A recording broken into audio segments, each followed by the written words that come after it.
चलिए सभी को गुड आफ्टरनून एंड जय हिंद। तो स्टार्ट करते हैं हम लोग।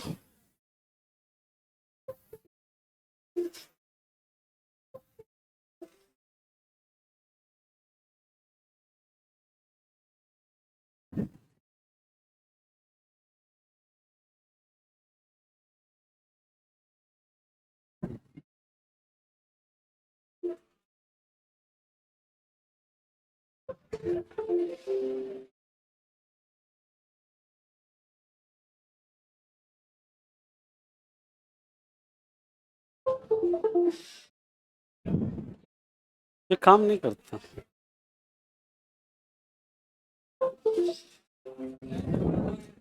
हो गया छोड़ दीजिए।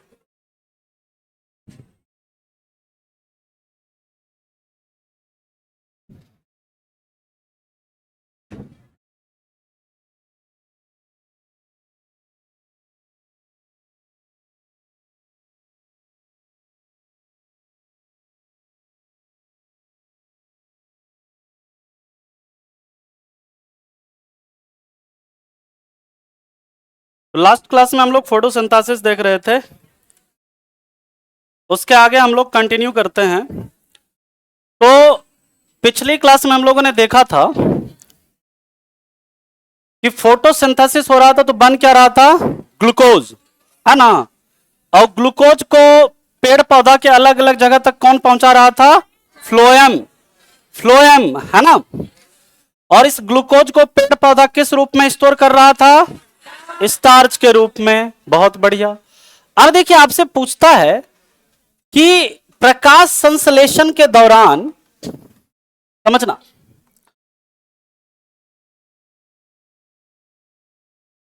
प्रकाश संश्लेषण के दौरान ऑक्सीजन का निर्माण जो होता है, रिएक्शन अभी आपको दिखाते हैं।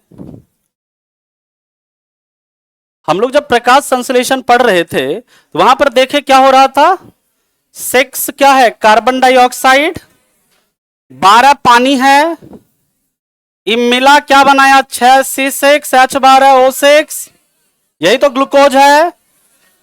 6 गो ऑक्सीजन बना, 6 गो पानी बना, है ना जी। यहां पर ये जो ऑक्सीजन बन रहा है ना, ये कैसे बन रहा है, तो देखो ये जो पानी है, ये वाला, ये पानी जो है ना, 12 गो पानी, ये टूट जाता है किस में, तो याद रखना ये टूट जाता है 12 हाइड्रोजन में और किस में, 6 ऑक्सीजन में। तो यानी इस चीज को हम लोग क्या बोलते हैं, इसको बोलते हैं हम लोग पानी का प्रकाश अपघटन। क्या बोलते हैं इसको, पानी का प्रकाश अपघटन, या फोटोलाइसिस ऑफ वाटर कहा जाता है इसको। यानी कि प्रकाश संश्लेषण के दौरान ऑक्सीजन का निर्माण किसके कारण होता है, पानी के प्रकाश अपघटन के कारण होता है।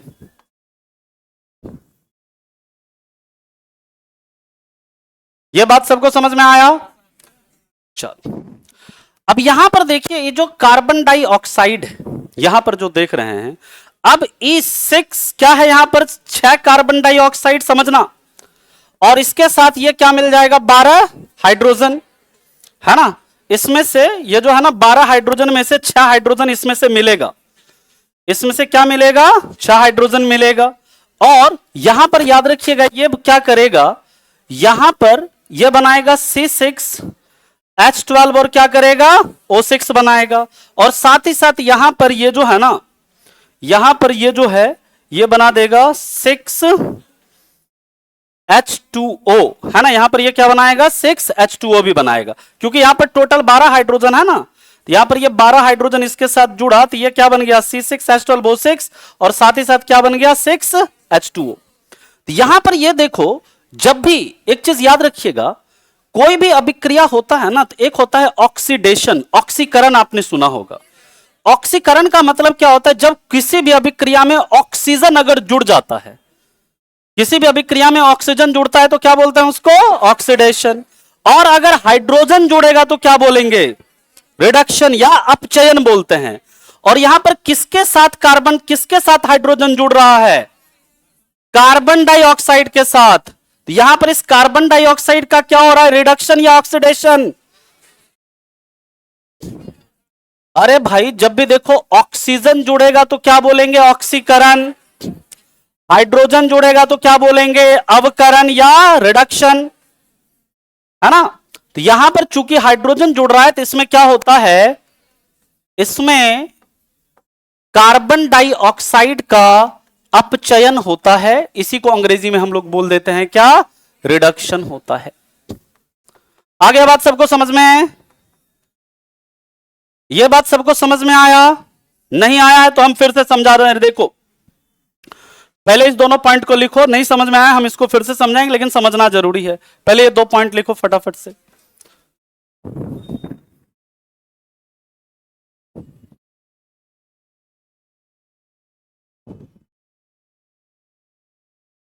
इधर किसी को ऑनलाइन में सबको आ रहा है जी समझ में, इन लोगों का हाय हेलो ही चलता रहता है एकदम। हाँ हाँ लिखो लिखो।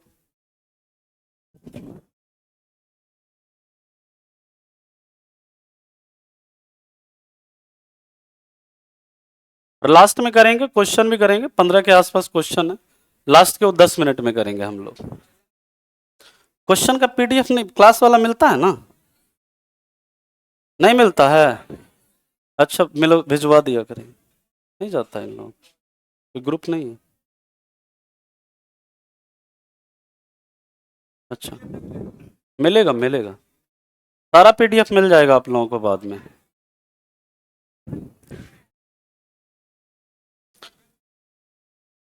लिख लिया सबने यहां तक, ये हो गया,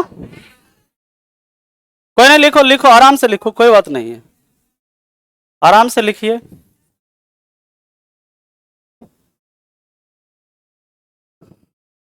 अभी फिर से समझा देते हैं इसको, जिसको भी समझने आया है ना फिर से समझा देंगे, समझना जरूरी है।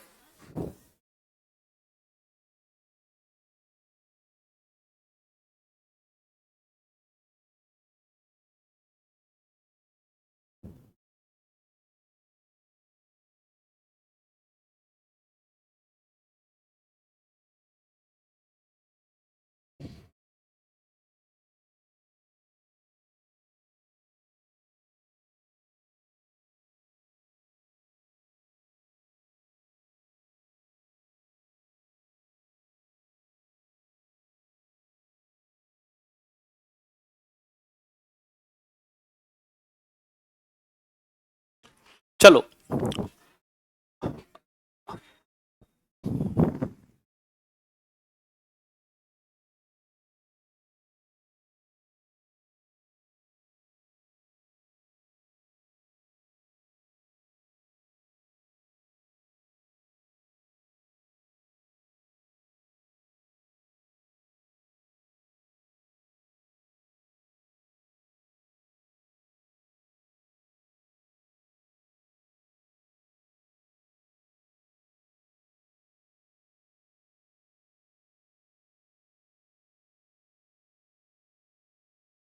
समझाएंगे, अभी समझाते हैं एक बार और, अरे जब तक समझना आएगा तब तक समझाते रहेंगे, फिर भी समझ में नहीं आता है क्लास के बाद खड़े रहेंगे, पूछ लेना यहाँ पे या नीचे कहीं भी, है ना। अरे हम रहेंगे खड़ा, पूछ लेना, है ना, नहीं जाएंगे पहले। चलो अब बाद में लिख लेना इसको, मैं रिएक्शन यहां पर फिर से लिखा दे रहा हूं, समझ लो।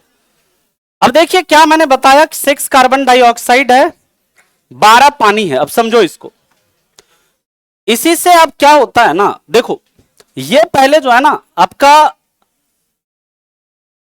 ये तो बन रहा है क्या, ग्लूकोज बना रहा है, प्लस ये ऑक्सीजन बना रहा है और प्लस पानी बना रहा है ना। लेकिन ये कैसे बनता है समझिए, ये 6 कार्बन डाइऑक्साइड ये इतना ही रहेगा।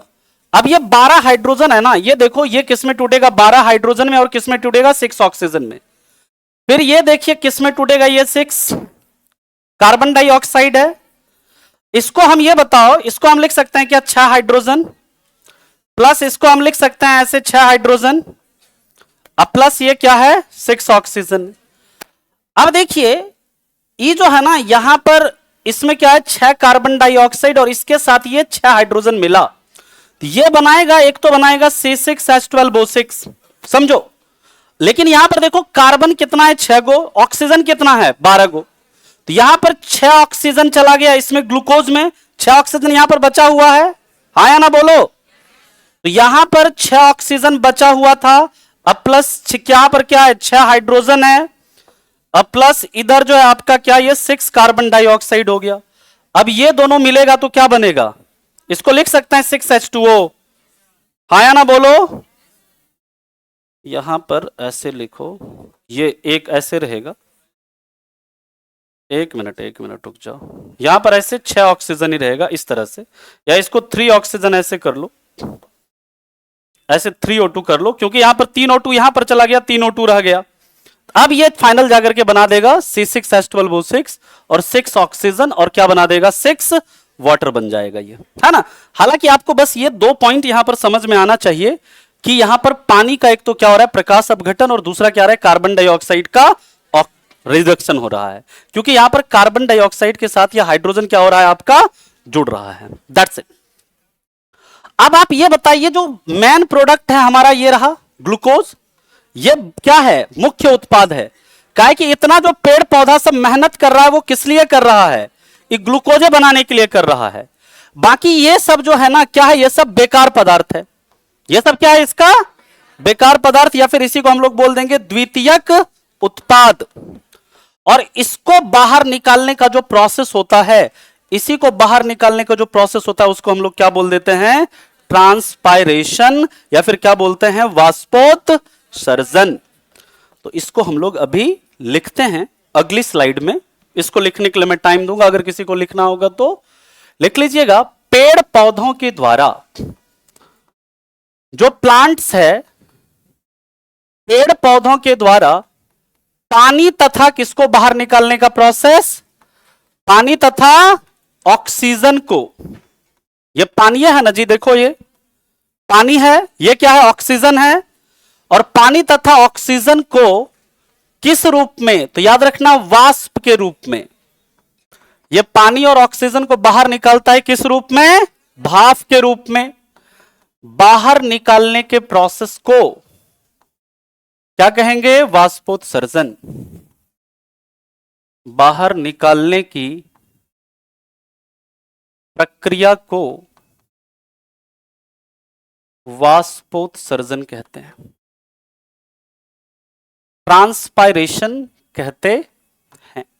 और आप लोग ये बताइए, इस ट्रांसपायरेशन का जो दर है, मान लीजिए कितना पानी और ऑक्सीजन को कोई प्लांट बाहर निकाल रहा है, उसको कैसे मेजर करते हैं।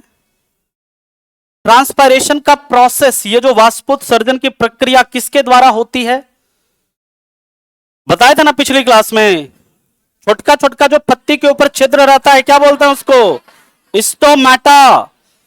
तो वाष्पोत्सर्जन किसके द्वारा होता है, स्टोमाटा के द्वारा। वाष्पोत्सर्जन की प्रक्रिया रंध्र के द्वारा होती है, रंध्र या स्टोमाटा के द्वारा होती है। इसके बाद याद रखिएगा, इसका यंत्र पूछता है कि वाष्पोत्सर्जन का दर किस यंत्र से मापते हैं। तो वाष्पोत्सर्जन की दर को फोटोमीटर से, किससे, फोटो नहीं, फोटोमीटर अलग होता है, फोटोमीटर बोलते हैं इसको, खूब पूछता है एग्जाम में। फोटोमीटर से मापते हैं। फोटोमीटर से क्या मापते हैं, अरे फोटोमीटर, फोटोमीटर अलग है, बच्चा सब कंफ्यूज होता है फोटो और फोटो में। तो याद रखना, ये जो फोटोमीटर होता है ना, इसके बारे में भी लिख लेना, वन लाइनर में लिख लेना इसको। इससे क्या मापते हैं, प्रकाश की तीव्रता। कोई भी लाइट जो है, कितना उसका इंटेंसिटी है, कोई प्रकाश का तीव्रता कितना है, उसको किससे मेजर करेंगे, फोटोमीटर से। फोटो और फोटो में अंतर है, ठीक है। यहां तक किसी को कोई दिक्कत है तो पूछो। कौन सा, फोटोमीटर से प्रकाश की तीव्रता को मापते हैं, प्रकाश की तीव्रता फोटोमीटर, वाष्पोत्सर्जन की दर फोटोमीटर।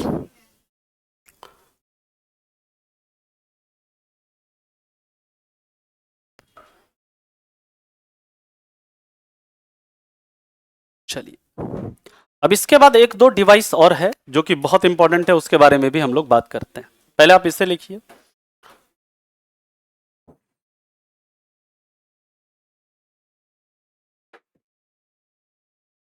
हो गया? कोई नहीं, लिख लो लिख लो।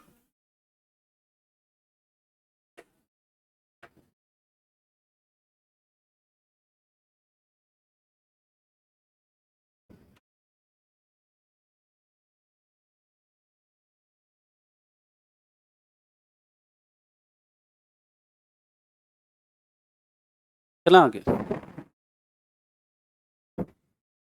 चलिए, अब हम लोग इसके आगे चलते हैं। कर लिया ना नोट सबने? अब चलो, अब देखो, कई बार पूछा जाता है कि मान लीजिए कि कोई प्लांट जो है ना, उसमें वाष्पोत्सर्जन मान लीजिए बहुत तेजी से हो रहा है, वाष्पोत्सर्जन का दर ज्यादा है, तो क्या होगा? पेड़ पौधा जो है ज्यादा पानी को बाहर निकालेगा, है कि नहीं? वाष्पोत्सर्जन में पेड़ पौधा क्या निकाल रहा है? पानी को और ऑक्सीजन को।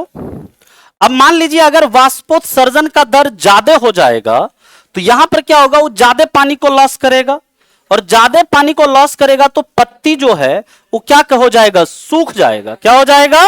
सूख जाएगा। तो लिख लीजिएगा, अगर वाष्पोत्सर्जन की दर ज्यादा होगी, अगर वाष्पोत्सर्जन की दर ज्यादा होगी तो पत्तियां क्या हो जाती है? तो पत्तियां मुरझा जाती है। क्या हो जाती है? मुरझा जाती है। और नोट में लिख लीजिएगा कि प्रकाश संश्लेषण जो होता है,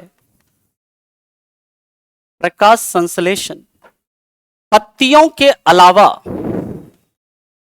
प्रकाश संश्लेषण पत्तियों के अलावा पेड़ के उन हिस्सों में भी होता है जहां पर, पेड़ के उन हिस्सों में भी होता है जहां पर क्या मौजूद होगा? क्लोरोफिल मौजूद होगा। बहुत बढ़िया। जहां पर पर्णहरित मौजूद होता है, और पर्णहरित में धातु कौन सा? मैग्नीशियम को जलाएंगे कौन सा रंग देगा? मैग्नीशियम को जलाने पर कौन सा यौगिक बनेगा? Magnesium oxide. क्या बनता है? बहुत बढ़िया। प्रकाश संश्लेषण पत्तियों के अलावा पेड़ के उन हिस्सों में भी होता है जहां पर पर्णहरित मौजूद होता है, जैसे तना वगैरह में भी है, वहां पर भी होगा। अब कई बार आप देखिएगा, ये जो रेगिस्तान में जो उगने वाला सब पौधा है, कभी गए हैं रेगिस्तान में? कभी जाइएगा जहां पर पानी का कमी होता है ना, जहां पर पानी नहीं होता है ज्यादा, वहां पर देखिएगा ना कैसा कटीला पौधा सब ज्यादा उगेगा। वहां पर प्लांट में जो होता है ना, कांटा ज्यादा होता है, जैसे नागफनी हो गया, बबूल हो गया, और भी कई सारा, मतलब कैक्टस है, और भी कई सारा पौधा है ना, बेर वगैरह जो भी है। तो उसमें ये कांटा जो है ना, एक्चुअली में क्यों उगता है पता है आपको? कांटा जिसको बोलते हैं स्पाइंस, काहे उगता है ये? और ये कांटा है क्या? तो कांटा भी एक प्रकार का पत्ती है बाबू। ये कैसा रूपांतरित क्या है? पत्ती है। लेकिन वो कांटे का रूप इसलिए ले लेता है ताकि क्या हो? वाष्पोत्सर्जन की दर कम हो, है ना? वाष्पोत्सर्जन की दर को क्या करने के लिए? कम करने के लिए। काहे कि उसको कम पानी मिल रहा है बेचारा, और पानी ज्यादा ट्रांसपिरेशन करेगा तो पानी ज्यादा लॉस करेगा वो, है ना? इसलिए रेगिस्तान में जो पौधा सब उगता है, वहां पर जो कांटा वाला जो पत्ती रहता है, कांटा जो होता है, कांटा भी क्या होता है? एक प्रकार का रूपांतरित पत्ती ही है। और वो कांटा का रूप इसलिए लेता है ताकि वो क्या कर सके? वाष्पोत्सर्जन की दर को कम कर सके। तो आप लोग ये बताइए, रेगिस्तान में उगने वाले पौधों को किस नाम से जानते हैं? वेरी गुड, बहुत बढ़िया। लिख लीजिएगा, वन लाइनर में लिख लो या इधर ही लिखना है, लिख लो। रेगिस्तान में उगने वाले पौधों को क्या बोलते हैं? ज़ेरोफाइट। क्या बोलते हैं? ज़ेरोफाइट या मरुदभिद। हिंदी में लिखना है मरुदभिद लिख लेना, लेकिन जनरली एग्जाम में अंग्रेजी में पूछेगा आपसे, ठीक है? यहां तक किसी को कोई दिक्कत?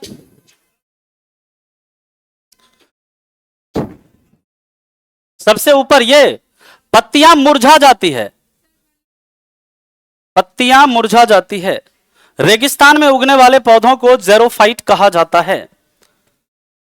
रेगिस्तान में उगने वाले पौधों को ज़ेरोफाइट या मरुदभिद कहते हैं, मरुदभिद कहते हैं।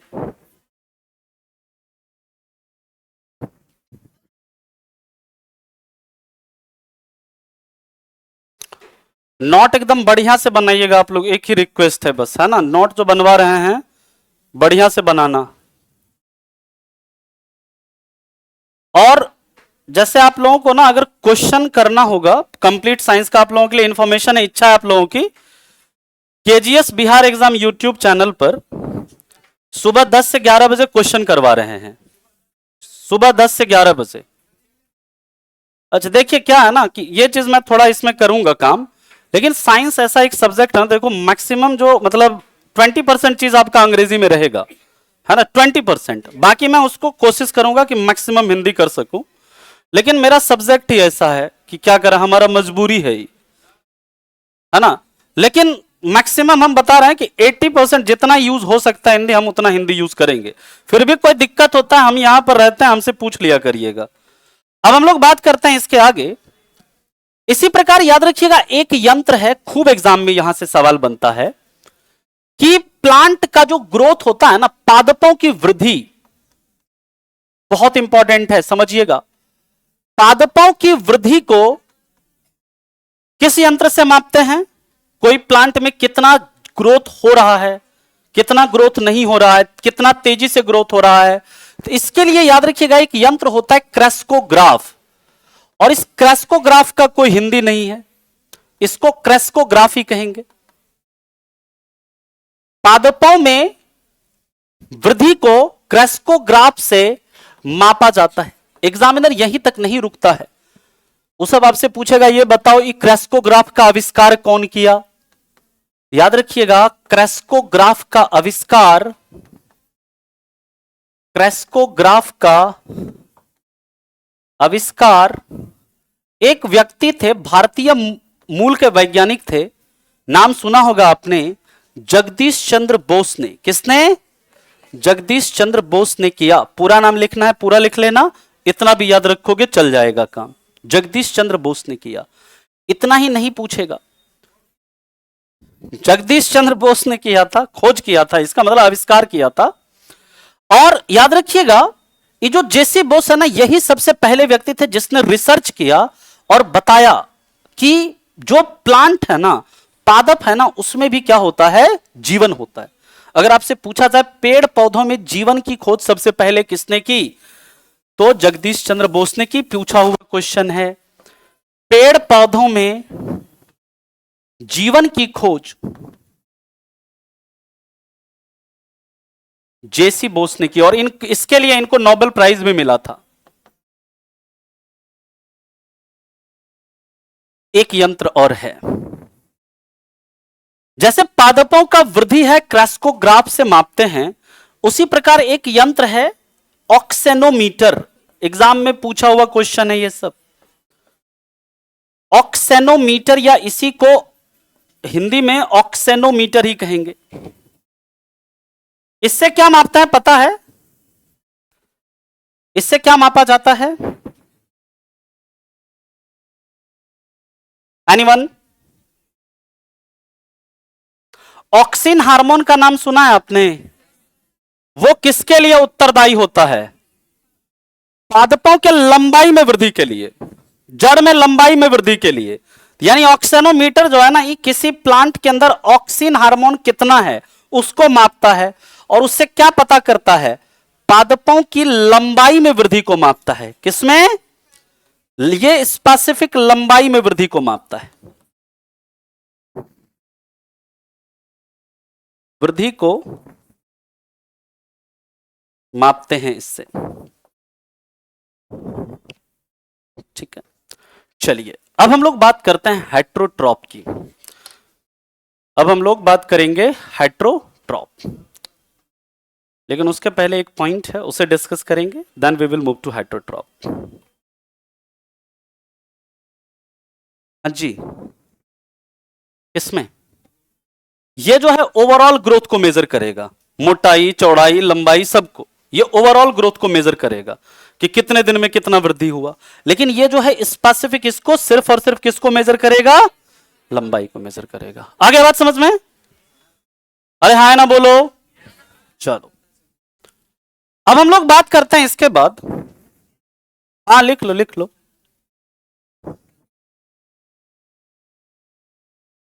हो गया। जिसको राइटिंग नहीं समझ आ रहा है तो क्लास करें, क्या मतलब बोल रहे? पीडीएफ मिल जाएगा बाबू, है ना? क्या हुआ? नहीं समझ आ रहा है? हाँ,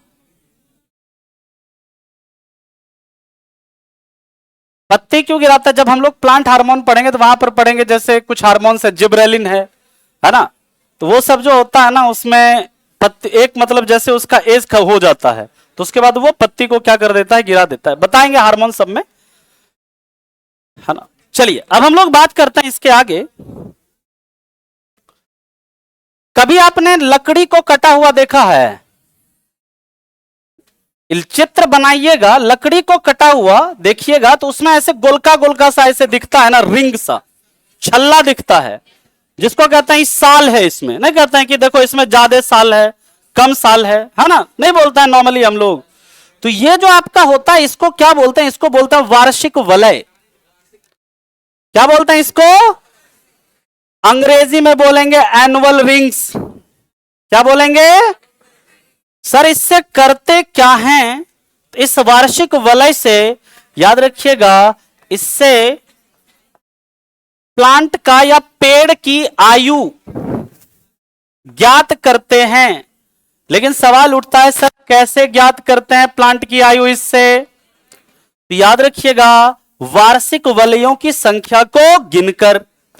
सर कैसे पता चलेगा पेड़ की आयु क्या है? तो याद रखिएगा पेड़ की आयु बराबर वार्षिक वलय की संख्या जितनी है उतना वर्ष। मान लीजिए वार्षिक वलय की संख्या है 10, तो प्लांट का एज कितना हो जाएगा? अगर मान लीजिए वार्षिक वलय की संख्या है 50, प्लांट की एज, अगर वार्षिक वलय की संख्या 100 तो प्लांट की एज 100 साल। ठीक है? हाँ काटने के बाद मतलब, है ना? नहीं ऐसे मतलब ऐसे भी मतलब वो रहता है ना उसका मतलब कई सारे डिवाइसेस आते हैं, कई सारे यंत्र आते हैं जो कि वो वार्षिक वलय की संख्या को वो कर लेंगे, है ना? कई सारे ऐसे मतलब डिवाइसेस आते हैं। तो यहां पर याद रखिएगा इस मेथड को, ये जो तरीका है ना, यानी इस वार्षिक वलय की संख्या को गिन करके प्लांट की आयु को ज्ञात करना, इस तरीके को क्या कहा जाता है ये भी लिख लेना। और तीनों पॉइंट इंपॉर्टेंट है। इस तरीके को अंग्रेजी ही है इसका, हिंदी वर्ड नहीं है, डेंड्रोक्रोनोलॉजी। क्या बोलते हैं? डेंड्रोक्रोनोलॉजी। मैं हिंदी में लिख दे रहा हूं, डेंड्रोक्रोनोलॉजी कहते हैं।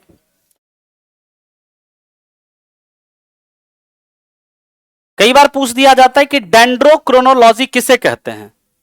डेंड्रोक्रोनोलॉजी क्या है? जैसे पूछता है ना कार्बन डेटिंग क्या है? कार्बन डेटिंग का नाम सुना है आपने? जीवाश्म की आयु ज्ञात करते हैं उससे। उसी प्रकार आपसे पूछ देता है डेंड्रोक्रोनोलॉजी क्या है, तो एनुअल रिंग की संख्या को गिनकर, वार्षिक वलय की संख्या को गिनकर प्लांट के एज को काउंट करना, प्लांट के आयु का पता लगाना। चलिए अब हम लोग बात करेंगे।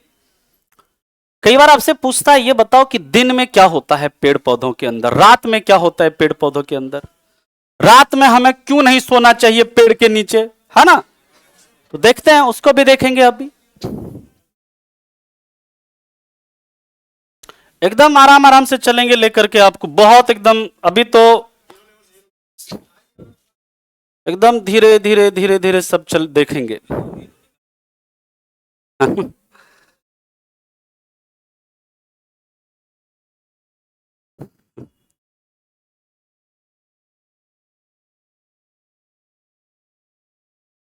अच्छा और धीरे पढ़ाएं जी? कह रहा है कि धीरे धीरे पढ़ाई, लगता है सुता हुआ है एकदम, है नींद से जग जग के गजबे कह रहा है। ज्यादा भात दाल चोखा खा लिया था जी तुम, हाँ? चलिए कोई नहीं। इस तो हम लोगों का मतलब जब छात्र जीवन में रहते थे दाल भात चोखा सबसे फेवरेट भोजन होता था ना। काहे कि बनाना आसान रहता है, कोई मेहनत नहीं है कि नहीं, है? चलिए अब हम लोग बात करते हैं इसके आगे। अच्छा नहीं, लिख लो लिख लो लिख, लिख।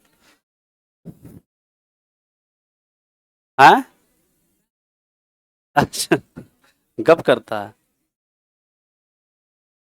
बीच बीच में, हमको लग रहा है देखना पड़ेगा कोई लिख रहा है कि लोग गपियाता है खाली। अचानक से किसी दिन कॉपी चेक कर लेंगे बाबू, है ना?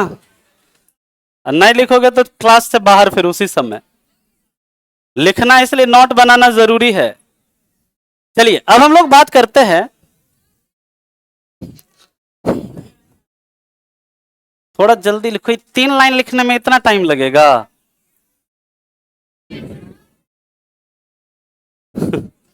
चलिए अब हम लोग बात करते हैं,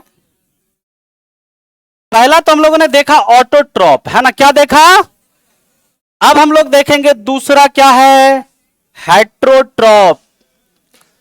हेट्रोट्रॉप जो है ना, कई बार एग्जाम में एक्चुअली में हेट्रोट्रॉप लिखा हुआ आता है, लेकिन इसको हम लोग कहते क्या है, इसको बोलता है परपोसी। क्या बोलता है? अभी जो परपोसी सब है ये सब फोटोसिंथेसिस करेगा क्या? नहीं करेगा। यानी अपना ये अपने भोजन के लिए दूसरों पर निर्भर करते हैं। किस पर? अपने भोजन के लिए दूसरों पर निर्भर करते हैं।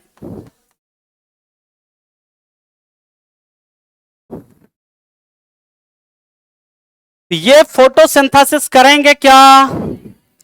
ये प्रकाश संश्लेषण नहीं करते हैं। तो इसमें क्लोरोफिल होगा क्या? नहीं होगा। इनमें पर्णहरित नहीं होता है। इनमें पर्णहरित नहीं होता है। और इसका एग्जाम्पल है, याद रखिएगा, जितना जंतु सब है। हालांकि इसमें कुछ प्लांट्स भी आगे आएंगे, देखेंगे हम लोग, लेकिन ऐसे इसका जो एग्जाम्पल है क्या है? एनिमल्स यानी जंतु। क्या है? एनिमल्स यानी जंतु। ये फोटोसिंथेसिस नहीं करते हैं क्योंकि इनमें पर्णहरित नहीं होता है, और ये अपने भोजन के लिए दूसरों पर निर्भर करेंगे। अब इसका भी कई प्रकार है ना? इसके कई टाइप हैं, तो देखते हैं इसका क्या क्या टाइप है।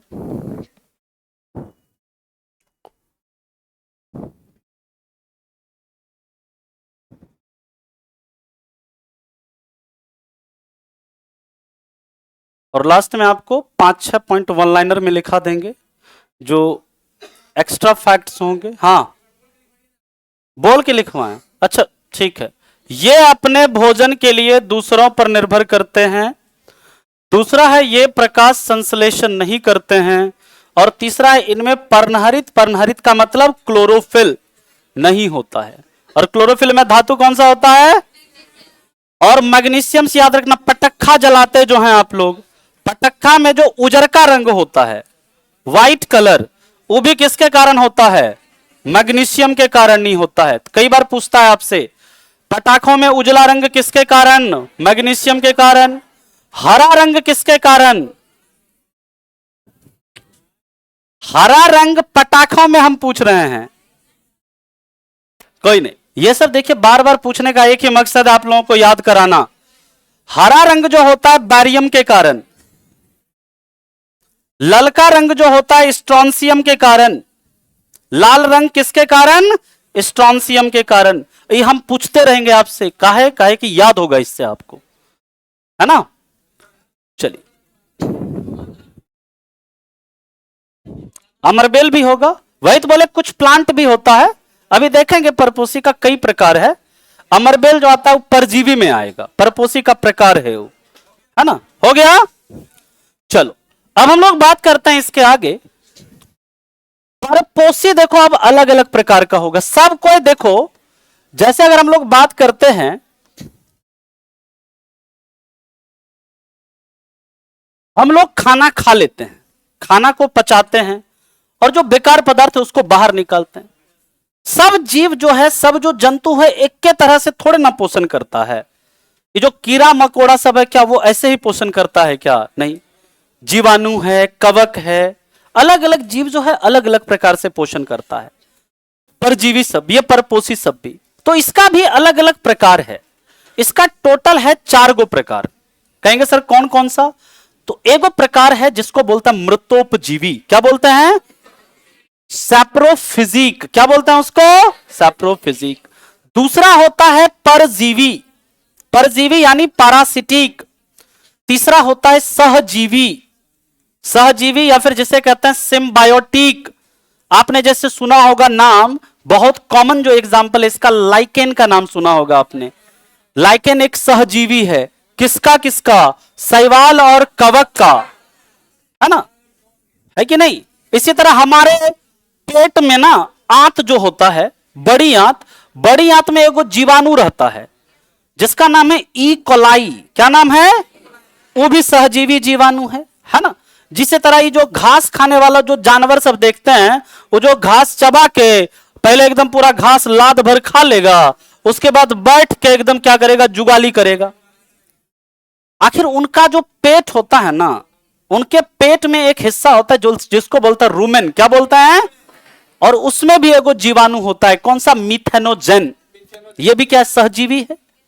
जैसे आपने सुना होगा एगो दलहनी पौधा के जड़ में रहता है राइजोबियम, वो भी क्या है? जीवाणु है। वो भी क्या है? सहजीवी जीवाणु है ना, जो कि नाइट्रोजन फिक्सेशन करता है। तो ये तीसरा प्रकार है सहजीवी। और चौथा प्रकार है जिसको हम लोग बोलते हैं समभोजी। क्या बोलते हैं? होलोजाइक। जैसे हम लोग हैं, मनुष्य है, कुत्ता है, मतलब गाय है, बकरी है, यानी जिसमें पूर्ण रूप से पाचन हो रहा है, खाने को जो पचा रहे हैं, पाचन की सभी प्रक्रिया को संपन्न कर रहे हैं, वो क्या कहते हैं? उनको हम लोग कहते हैं समभोजी या फिर होलोजोइक कहते हैं। ठीक है। तो अब हम लोग इसके प्रकार की बात करते हैं, परपोषी के प्रकार की। तो सबसे पहला प्रकार जो है वो क्या है आपका? मृतोपजीवी। क्या है? मृतोपजीवी या फिर इसको बोलते हैं सैप्रोफिजिक। अब ये जो है ना, ध्यान से समझिएगा, एक एक पॉइंट को समझना है और इससे ज्यादा आपको एग्जाम्पल याद रखना है, क्योंकि यहां पर एग्जाम्पल से सवाल बनता है और बहुत डिटेल में एक एक चीज लिखाएंगे आपको। एकदम टेंशन नहीं लेना है, एकदम बिल्कुल एक एक पॉइंट। मृतोपजीवी जो होता है, ये अपने खाने के लिए किसी सजीव पर निर्भर नहीं करेगा। किस पर निर्भर करेगा? निर्जीव पर, मृत पदार्थ पर निर्भर करेगा। कहीं आप देखता मशरूम है, देखा है मशरूम आपने, जिसको बोलता कुकुरमुत्ता बोलते हैं उसको नॉर्मली। वो कहीं भुस्सा पे उग जाएगा, कहीं लकड़ी पर उग जाएगा, है ना, कहीं मट्टी में अपने आप उग गया, है ना, गोबर में उग गया, ठीक है, हाँ, छप्पर पे उग गया। यानी कि वो कहीं कहां उगेगा? जो नॉन लिविंग थिंग है, निर्जीव पदार्थ है, वहां पर क्या करेगा? जाकर के वो वहां से पोषण प्राप्त करता है। अब दूसरा, जैसे आप ब्रेड, रोटी खाते हैं, रोटी खा मतलब रोटी होता है या जो पाव रोटी ब्रेड होता है, उसको खुला छोड़ दीजिए काफी दिन तक, तो उसके ऊपर देखिएगा करिया करिया रंग का एक सा क्या हो जाता है? कवक जम जाता है, जिसको हम लोग बोलते हैं ब्रेड मोल्ड। क्या बोलते हैं? Bread mould. तो वो भी क्या है? एक प्रकार का सैप्रोफिजिक है। यानी ये क्या करते हैं? तो याद रखिएगा, ये अपने पोषण के लिए, ये अपने पोषण के लिए निर्जीव पदार्थों पर, निर्जीव या इसी को क्या बोलेंगे? मृत पदार्थ, मृत पदार्थों पर निर्भर करते हैं। और इनमें जो होता है ना, याद रखिएगा, इनमें पाचन जो होगा, इनका खासियत है, इनमें डाइजेशन शरीर के बाहर होता है, शरीर के अंदर नहीं होता, है ना। इनमें इनमें जो पाचन होता है वो किधर होता है? शरीर के बाहर। ये कुछ रासायनिक पदार्थ को सिक्रेट करेंगे और उसके वजह से क्या करेंगे? जो भी पदार्थ है ना, उसको डिकम्पोज कर देंगे, यानी उसका अपघटन करेंगे। जैसे गोबर है, लकड़ी है, भुस्सा है, जो भी निर्जीव पदार्थ है, उसको क्या करेंगे? डिकम्पोज करेंगे, यानी उसका अपघटन करेंगे। और अपघटन करने के बाद वो क्या करेंगे? उसमें जो पोषक तत्व है उसको अवशोषित कर लेंगे। बात समझ में आया? यानी कि इनमें जो पाचन होता है वो किधर होता है? शरीर के बाहर। इनमें पाचन शरीर के बाहर होता है। और ये जो होते हैं, ये जो मृतोपजीवी होते हैं, ये किसकी तरह काम करते हैं? तो याद रखिएगा, ये पृथ्वी पर अपघटक की तरह कार्य करते हैं। किसकी तरह? अपघटक, या इसी को बोलते हैं अपमार्जक या डिकम्पोजर। अंग्रेजी में क्या बोलेंगे? डिकम्पोजर की तरह कार्य करते हैं। अब सर ये सब तो ठीक है, लेकिन सर इसका एग्जाम्पल बताइए क्या है? तो एग्जाम्पल बात करते हैं। जलेबी नहीं, उसमें यीस्ट यूज होता है ना? जलेबी में डालते हैं जो खमीर, ब्रेड के निर्माण में यूज होता है, शराब के निर्माण में यूज होता है। यानी जहां पर भी फर्मेंटेशन होगा वहां पर यूज होता है खमीर का। तो अभी लिखाएंगे, सब लिखाएंगे। पहले आप इससे लिखो, फिर चलते हैं इसके आगे। ये सब बहुत इंपॉर्टेंट है, लास्ट में अभी क्वेश्चन भी कराएंगे। 15 क्वेश्चन के आसपास। क्वेश्चन तो तुरंत आप लोग उड़ा दीजिएगा, है ना? क्वेश्चन में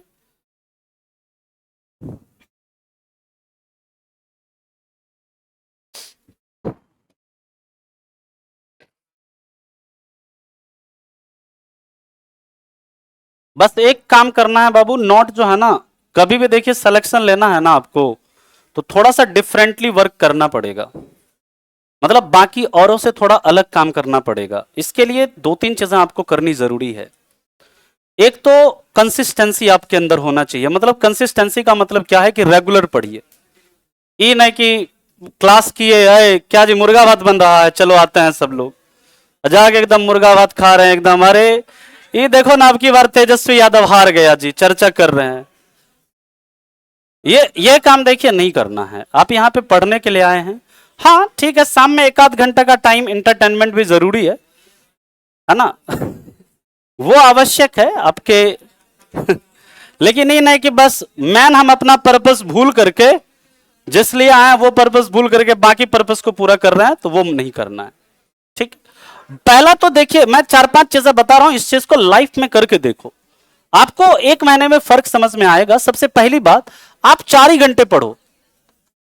मतलब कोई जरूर नहीं है कि 6 घंटे पढ़ने का, 4 ही घंटे पढ़िए। और आपके एग्जाम के नेचर के अकॉर्डिंग अगर आप 4 घंटे भी डेली पढ़ लेता है ना क्लास के बाद, सिलेक्शन आपका होगा, अगर ध्यानपूर्वक पढ़ते हैं तो।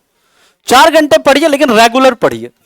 यह नहीं कि 1-2 दिन एकदम 10 घंटा पढ़ लिए, अब बाकी 3 दिन एकदम मछली भात खा रहे हैं बढ़िया से, कोई फायदा नहीं। इससे अच्छा मछली भात खाओ, है ना?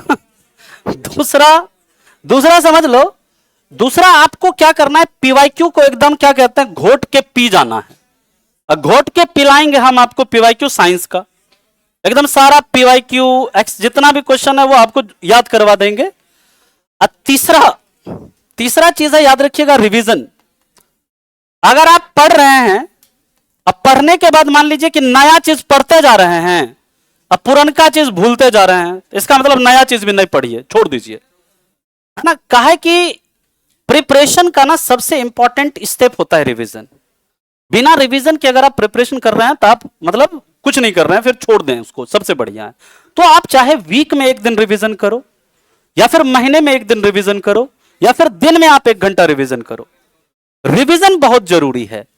और इसके बाद जैसे अभी आपके प्रिपरेशन का स्टार्ट, मतलब अगर आपने किया है, तो मैं ये बता रहा हूं कि अभी आप क्या करो ना, जैसे वीक में 1 दिन आप कम से कम क्या करो, मॉक टेस्ट दो।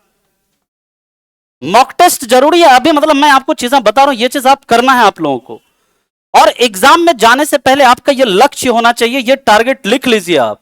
एग्जाम में जाने से पहले हमें मिनिमम, इस सब बच्चों के लिए कि मिनिमम कोई भी एग्जाम आप देने जा रहे हैं, मिनिमम 50 मॉक लगा के जाइए। और सिर्फ लगा के नहीं, एनालाइज करके जाइए, उसको एनालाइज करिए, ये आपका गोल होना चाहिए। इतना करने के बाद भी अगर सिलेक्शन नहीं होता तो फिर हम यहां रहेंगे, हमसे मिलना तुम, है ना? कि सर इतना करने के बाद भी हमारा सिलेक्शन नहीं हुआ, तब हमसे तुम आकर के मिलना। लेकिन इतना करने का जरूरी है। बात समझ में आया? तो अपने जीवन में ना निर्धारित करिए लक्ष्य, थोड़ा डिफरेंटली काम करिएगा। ये नहीं ना कि आकर के हमें 5 साल मुसल्लापुर हाट में एकदम क्या कहते हैं घूमना है, नाइटी घाट, ये नहीं। 1 साल 1.5 साल के अंदर हमें क्या करना है, सिलेक्शन वर्दी पहनना है और जाना है अपने कहां पर, राजगीर में। कहां पर? पुलिस ट्रेनिंग में, है ना? चलिए बहुत बढ़िया। तो ठीक है, अब हम लोग चलते हैं इसके आगे।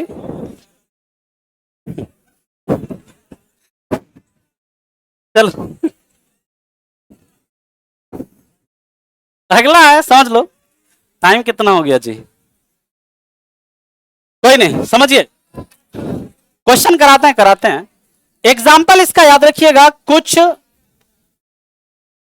जीवाणु तथा कुछ कवक, कुछ जीवाणु तथा कुछ कवक, यानी कुछ बैक्टीरिया और कुछ जो फंजाई हैं, ये क्या हैं? इसके एग्जाम्पल हैं।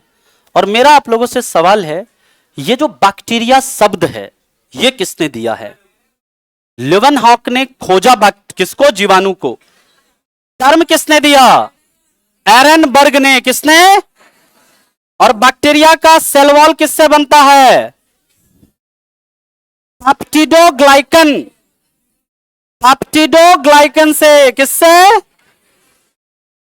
बहुत बढ़िया।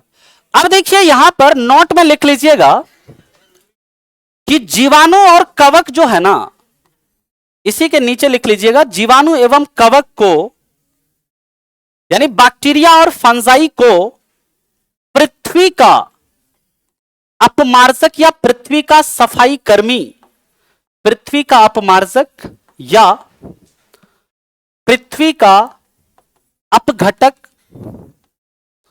या पृथ्वी का सफाई कर्मी, इस दोनों को बोलते हैं क्या? पृथ्वी का सफाई कर्मी, पृथ्वी का अपमार्जक या पृथ्वी का अपघटक कहते हैं। कभी भी अगर आपसे पूछ दे कि इसमें से किसे पृथ्वी का अपमार्जक कहते हैं, तो जीवाणु और कवक को।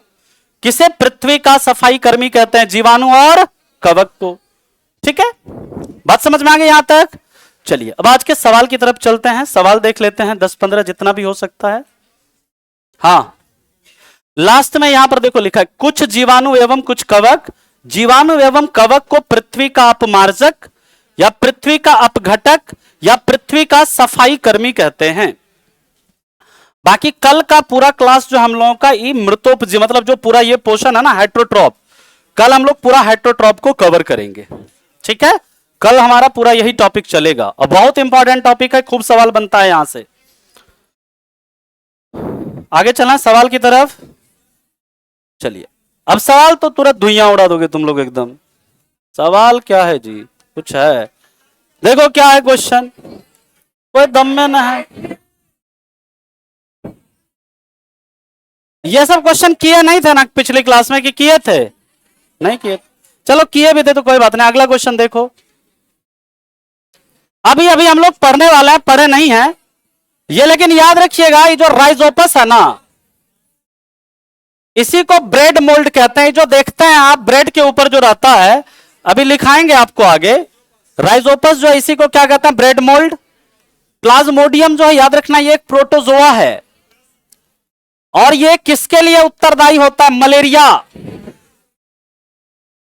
और मलेरिया में याद रखना एक दवा देते हैं, कौन सा? कुनाइन का। कहां से प्राप्त करते हैं? बहुत बढ़िया, सिनकोना के छाल से। Very good, very good. अब प्रोटोजोआ शब्द किसने दिया? गोल्डफस ने। किसने दिया? बहुत बढ़िया। चलो अगला क्वेश्चन देखो,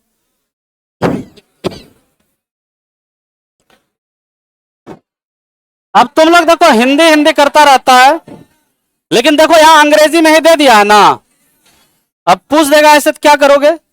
इसलिए बोलता है कि एग्जाम में ना कई बार ऐसे भी लिख करके पूछ देगा, तो थोड़ा सा ना अंग्रेजी आप पढ़िए, नहीं तो नुकसान कर जाएगा एग्जाम में, है ना।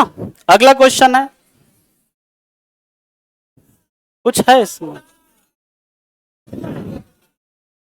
मशरूम। अब मशरूम याद रखिएगा प्रोटीन का बहुत अच्छा स्रोत है। कबूतर का वैज्ञानिक नाम क्या है जी? Colombia Livia. याद रखना इसका वैज्ञानिक नाम कोलंबा लिविया। Columba Livia. शैवाल का अध्ययन क्या कहलाता है? फाइकोलॉजी। अब देखिए इस सवाल की बात करते हैं ना, इसको थोड़ा सा सुन लीजिए। जब हमारा अर्थ का उत्पत्ति हुआ, यानी पृथ्वी का जब निर्माण हुआ, उस समय हमारे पृथ्वी पर ऑक्सीजन नहीं था। फिर साइनोबैक्टीरिया आया, ब्लू ग्रीन एल्गी मतलब नीर शैवाल सब, वो सब आया और फोटोसिंथेसिस करना शुरू किया। और फोटोसिंथेसिस करना शुरू किया तब जाकर के क्या आया, ऑक्सीजन का निर्माण हुआ। तब जाकर के हमारे वायुमंडल में ऑक्सीजन आया। यानी कि जहां जहां ऑक्सीजन है उसको क्या कर दो, हटा दो।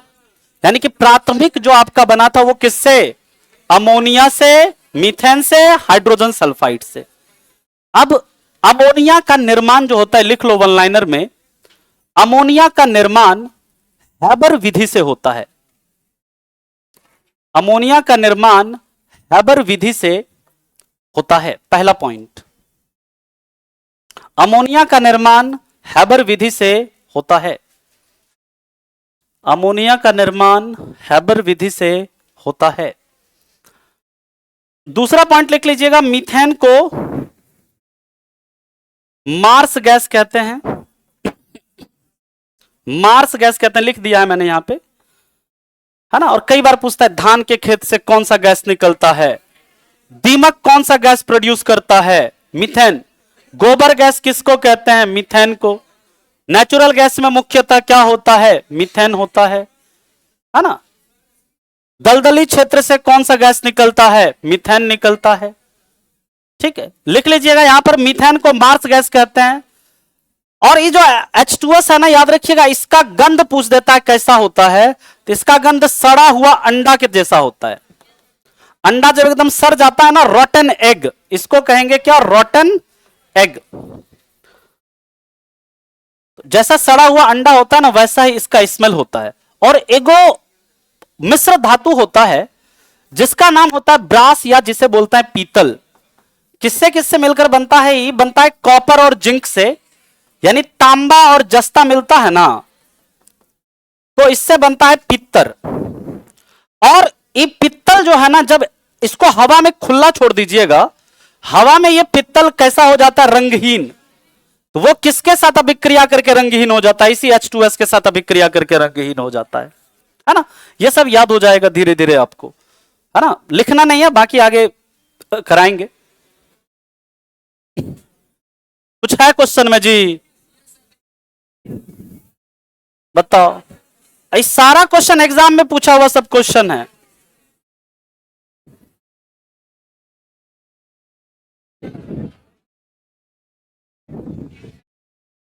देख रहे हो कैसा कैसा क्वेश्चन, क्या होगा,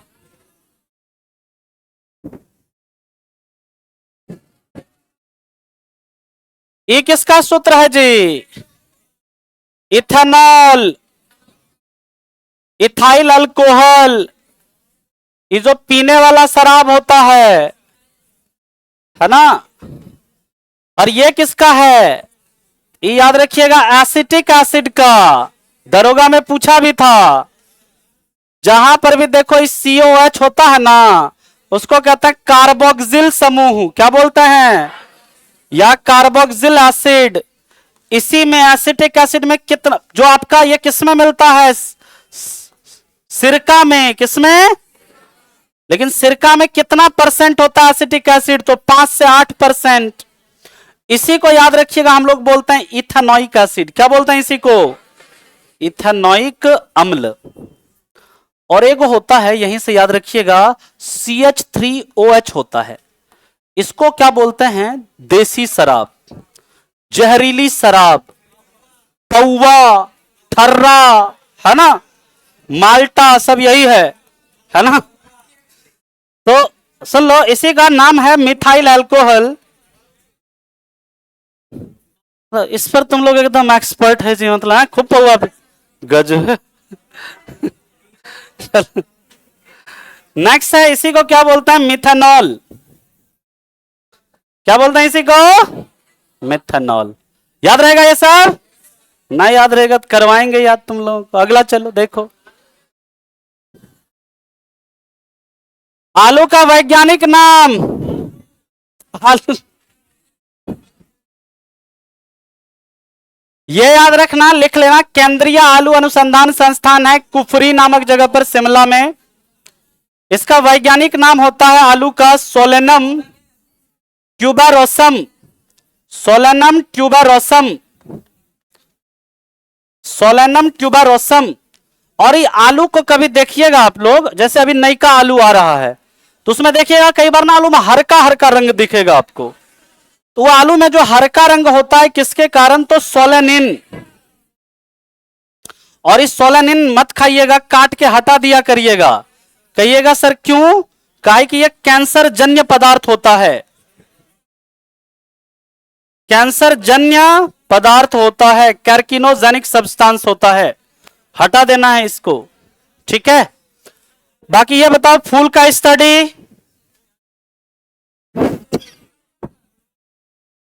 पोमोलॉजी फल का होता है। अगला क्वेश्चन,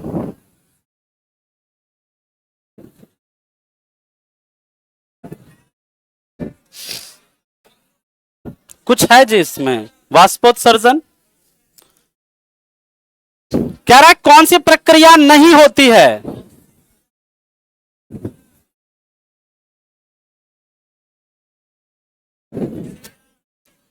ये नहीं होता है, बाकी तो सब होता है। ये तो होता है, ये भी होता है, ये भी होता है, लेकिन ये होता है क्या, नहीं। अच्छा अच्छा, बस 2 मिनट। निम्नलिखित में से कौन सी प्रक्रिया प्रकाश लागू नहीं होती है, यह हो रहा है कार्बन डाइऑक्साइड के ऑक्सीकरण से, बोल रहा बताओ, यही नहीं होगा ना जी, उत्तर क्या हो जाएगा, बी।